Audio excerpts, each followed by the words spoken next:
Hi, welcome to SBR Videos. I'm Peter Loshak. We are previewing the Sunday games from the round of 32 in the NCAA Tournament. We are talking with Troy West from allplayswin.com. Right now, we're going to take a look at Dayton, Oklahoma. Troy West, thanks for being back with us.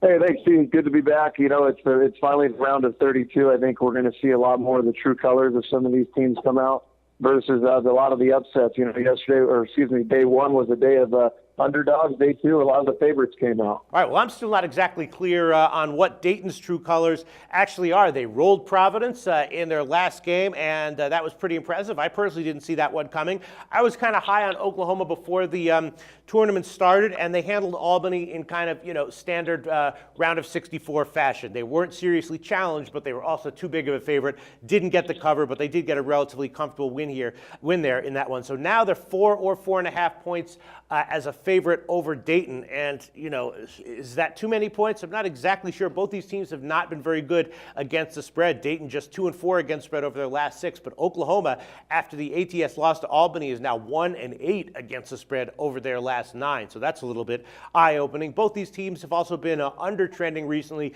And I have my note here. I said I was expecting 128. I would be leaning to the under if it was anything in the 130s. But at 128.5, I can't take the under in this one. Oklahoma -4 or 4.5. Is that too many points, Troy West? Pete, we forget that this Dayton team was in the Elite Eight just a year ago, and they do have quite a few players back on this team. But I think Dayton's run does come to a halt. I'm going to go with Oklahoma to get it done. This Oklahoma team, I know they kind of were just in cruise control against Albany, but this is an Oklahoma team that's been extremely impressive throughout the course of the year. They can score in spurts.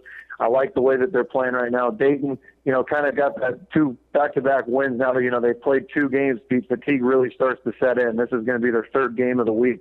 I think that played a little bit of a factor, especially against a really good, athletic Oklahoma team. I like Oklahoma to get this done. I think it's going to be right around that spread number, but I think Oklahoma wins this game by about 7 points. Well, -4 is the current line. We will see where this one closes. And, I was kind of thinking those same things about Dayton in the Providence game, but fatigue didn't really affect them against Providence. But you think this 3rd game is where it kicks in?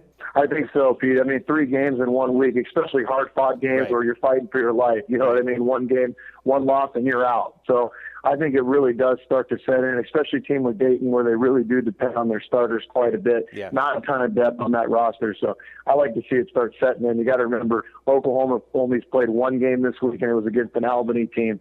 Didn't have to go up in a couple of dogfights. So I think Oklahoma gets it done here. I'm happy because I have Oklahoma going pretty deep in my brackets. Give a quick plug for allplayswin.com before we move on to our next game. Thanks, Pete. I appreciate it. We've been going strong now for 9 years. We've been with your guys' site for several years.